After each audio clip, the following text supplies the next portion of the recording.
Sis, I know you're tired of being taken advantage of, and I'm tired for you, okay? So I'm going to give you 3 steps today on how you can set boundaries. And before I get into it, if you're new around here, welcome. My name is Destiny. I'm an identity and purpose coach. My job is to help you love God, love yourself, so that you can go into the world and love others through the purpose that God has predestined for you. Now let's get into it.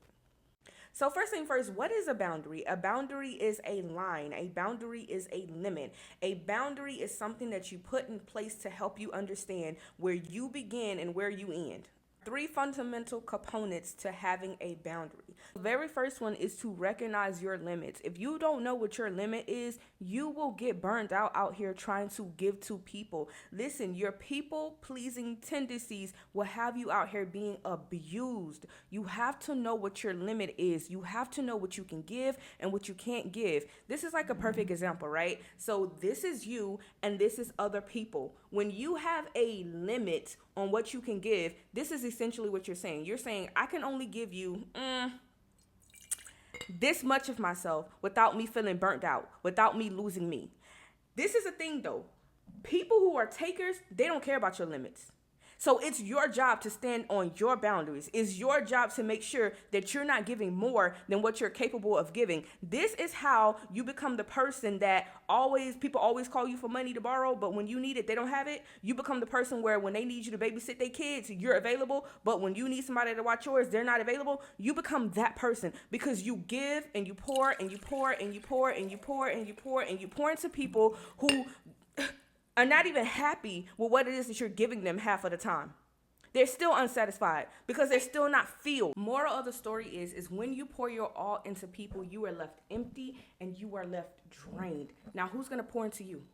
So sis, know your limits because takers, they don't have any, all right? And my second point is communicate clearly and assertively what your boundary is. It is not a boundary if you do not communicate it. You can't hold people to a standard that they don't even know that they're living up to. You have to be able to communicate what it is that your boundary is. So if you, let's say, for example, you meet somebody new and you say, hey, listen, I have a boundary of I don't deal with abusive men. So the moment you put your hands on me, I am leaving. You have now just communicated that boundary to him. He knows what that boundary is. If he chooses to cross that boundary, now that is something completely different. But you have communicated your boundaries. Get comfortable communicating your boundaries to people. I know it could be so uncomfortable in the beginning when you are a people pleaser because you just want to make people happy, but it is not your job to make people happy. And be okay with people walking away from you when you give them their boundaries. See, when you have abandonment issues, you won't communicate what your boundary is because you feel like people will actually be okay with living without you. But listen, let me tell you something. If anybody walks away from you, that person was never meant to be in your life in the first place. You don't need them. You will live without them. You will survive. If you don't value me, I don't have to value you. You want people to walk away. That's the purpose of having boundaries in place. Boundaries protect you from people who are only users.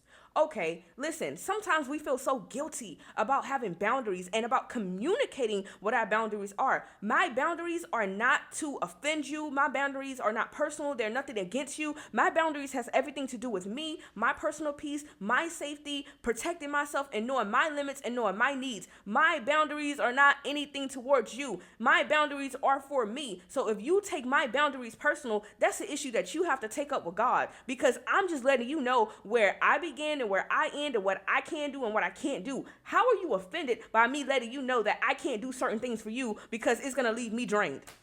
You're not for me anyways. You can go, exit left. Last but not least, you want to make sure that you are enforcing your boundaries. Listen, you are not giving a preference. You are giving a boundary. This is what a preference sounds like versus a boundary. A preference says, well, stop yelling at me. I don't like when you yell at me. When you yell at me, that makes me feel unsafe. It's not a boundary if it doesn't have a consequence. No. A boundary says, if you talk to me in that tone again, I'm going to get up from this table and walk away, and you won't hear from me anymore. You just set a boundary. Stop giving people preferences. Give people boundaries. Boundaries have consequences. If you do not have a consequence with your boundary, it is not a boundary. It is a preference. When people violate your boundaries, you don't keep moving the mark. You don't keep resetting the boundary. You get up and leave. Sis, stand on your boundaries. Don't look like a liar. If you tell somebody you're going to do something, if they violate you, then stand on that, because now you look like a liar and your self-esteem looks really, really low because I'm playing in your face and you allowing me to play in your face. Nah, sis, we're not doing that in 2024 going into 2025. We're setting these boundaries. Listen, the hardest thing about setting a boundary is when the people that you love break them and you still got to stand on business. Listen, y'all. I had to do this recently with my child's father. Like, I was like, listen, if you break this boundary, I will no longer be here. And he did it. I was still in love. I still liked him. I still wanted to be with him. But at the end of the day, I'm standing on my boundary and you won't disrespect me. You will understand that I am a woman that you cannot play with. Period. My boundaries are for me. You're not going to come into my life and take my peace and to take my joy and to try to take, no. We're not doing that in this season. Sis, get your boundaries, stand on your boundaries, write them down, memorize them, and be ready to enforce them, and be willing to walk for people to walk away from you, because people will walk away from you. But at the end of the day, that's not your business.